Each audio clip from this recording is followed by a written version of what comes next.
Дорогі друзі, пропоную вашій увазі розібрати варіант закриття петель. Мені дуже сподобався цей варіант. Він такий більш простенький, має непоганий край. І хочу сказати, що цей край зараз виглядає до ВТО. В кінці відео я вам обов'язково вставлю кадри, як край виглядає після ВТО, щоб ви обов'язково зрозуміли. В'язати дуже просто, легко, але нам потрібно буде гачок і спиці.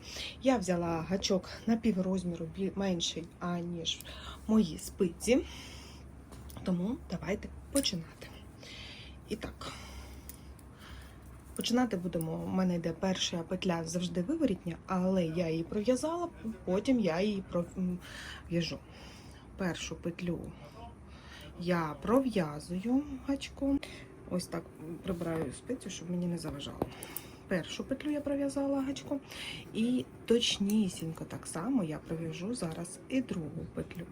У мене на гачку дві петлі. І зараз мені потрібно ось таким чином розвернути і зробити закриття. Щоб залишилась одна петля. Оп.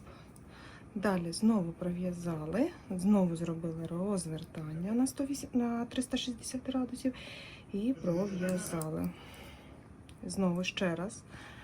Оп, оп, розвертали і пров'язали. Оп, потягли. Мені в такому випадку тримати гачок зручніше, як ручку. Ви ж можете тримати гачок так, як зручно вам. Ще раз показую. Пров'язую гачком, розвертаю на 360 градусів і виконую закриття. Притримую пальчиком, бо не проходить буде знову у заповільненому варіанті.